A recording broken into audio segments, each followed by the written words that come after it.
Kids Company can best be described as a reparenting opportunity for children who don't have a functioning parent in their lives. And it's usually because the parent has been maltreated as a child and wasn't helped.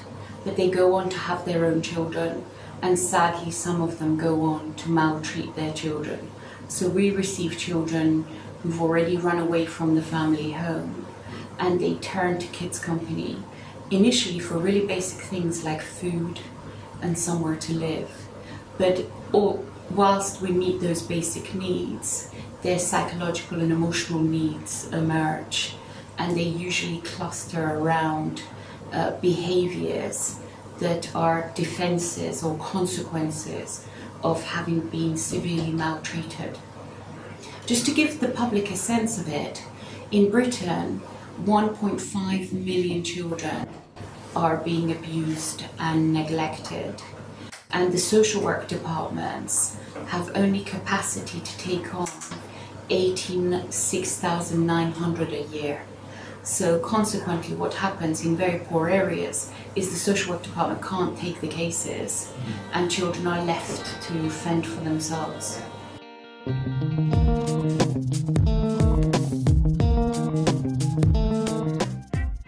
I remember it like it was yesterday. It was as if my own energy was going to fry me like an egg. I remember looking at my hands, thinking, what do I do with this energy? It's so intense. And I realized that what I needed to do was to live my life outside the boundaries of my personal life. I.e., the kind of energy I had to be expressed in a bigger capacity than the creation of my personal life. And I think there was another thing that inspired me, which was my grandfather was an incredibly graceful man, and he was a pediatrician. And I had this sense that through serving, he had acquired an understanding of quality that in some ways I admired much more than the grandfather who'd become a multimillionaire at 21. Equally bright, equally effective, but he didn't have the grace of the one who was poorer, but richer in the way he helped others.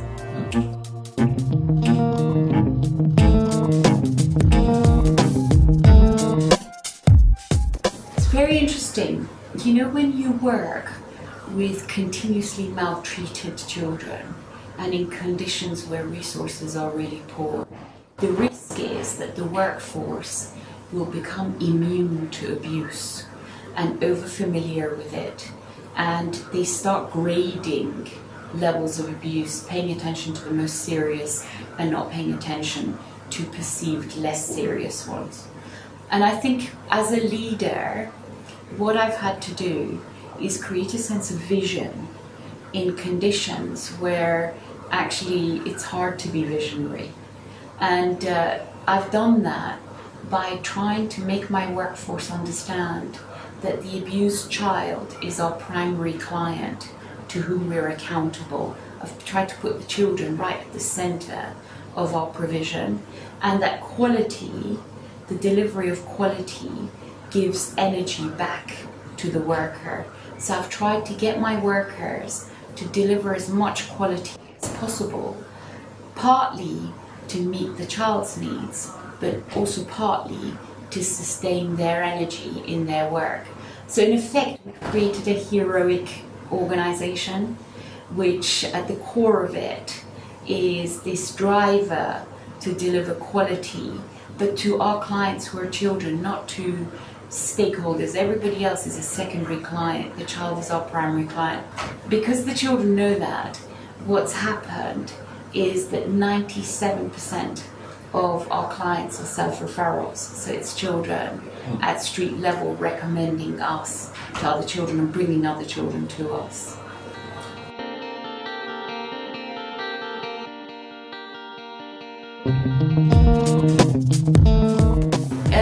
It's attention to detail.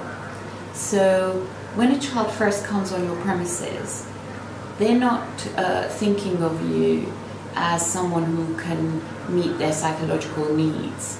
They're looking for some really basic things like, is this place safe? Is it clean? Can I have my needs met?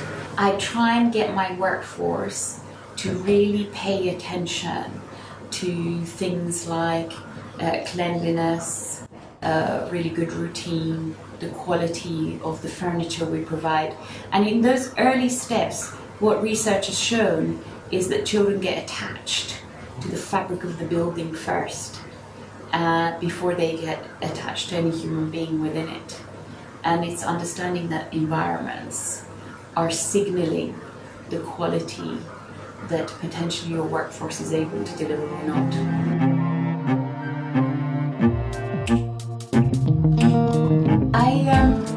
People always say to me, where do you get your energy from? Because, I'm working 7 days a week till about 11 o'clock at night. And I keep telling them I get high on quality, and quality can be the delivery of compassion. I think compassion is enormously special when you get an opportunity to engage with it. And it can also be the quality of what you produce. Now, we don't always arrive at the best possible quality mark, but the fact that we're trying each time, it is what really recharges my batteries. I have profound love for the children, and if somebody gave me millions and said, go and do what you want to do, I'd be on the ground working with those children. I wouldn't do anything differently. But I think if you want to sustain your energy in conditions of care, knowing that you are attempting to deliver quality is the battery.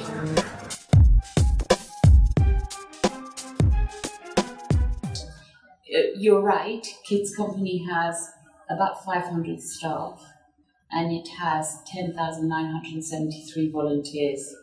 So it's a large organization. We reach out to 14,000 children a year. Some of those children receive multiple services and have multiple contact points. It's a very complex organization. And the secret is to make every worker feel like they are the heroic deliverer. And the way to do that, and what I do is, first of all, I interview workers myself. I'm not interested in the job description. I'm not really very interested in their CV. I'm interested in them as a human being. And there are a couple of things I'm looking for.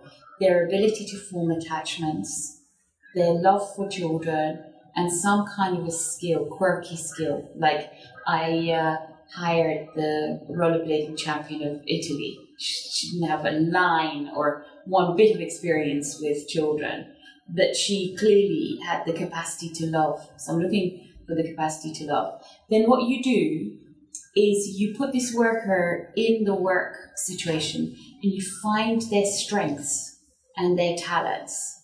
And then you give them permission to work for you through those strengths and talents.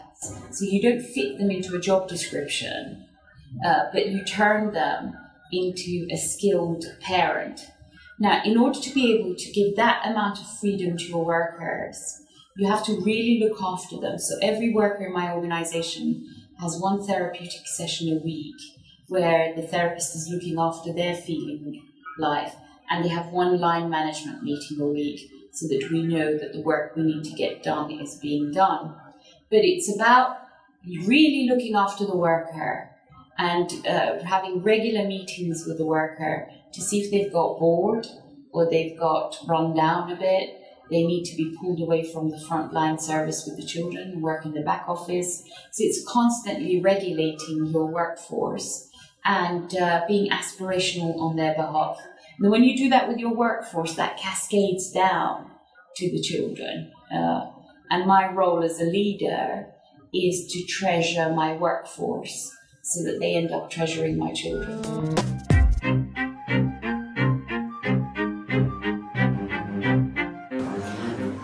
The children are absolutely my source of inspiration and the driver for this.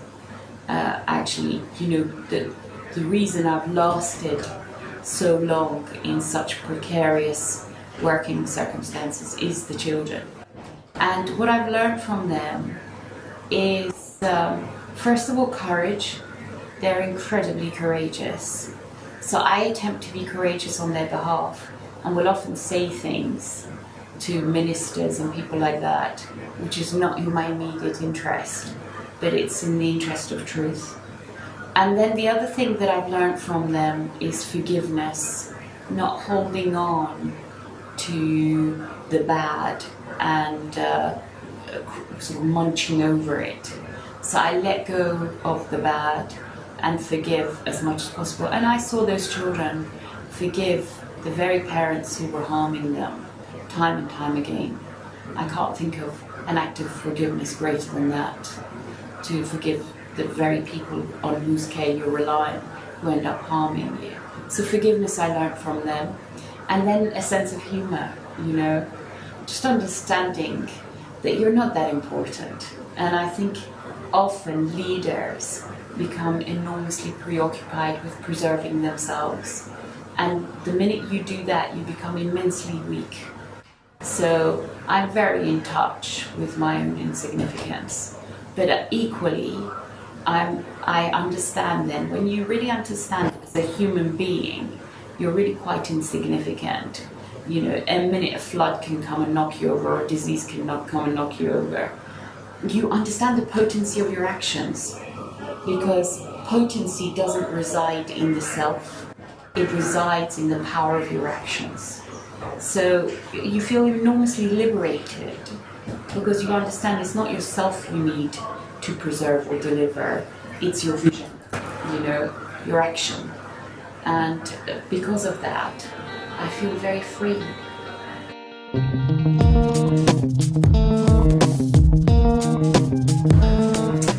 I think strong leaders paradoxically have to pay attention to detail, but also attention to the larger space. And often leaders do one or the other. So for example, they set themselves up and they think they're going to deliver a vision, and that's just their sole role. But actually, if one of your workers' mothers died, it's just as important for you to make sure that you're sending some flowers and a note, And it's being able to travel from the large visionary space to the micro detail of human interaction that I think sustains a leader in a powerful position. And then understanding, having courage to deliver the vision and bring your workforce with you. So your workforce are seen as being as important as you.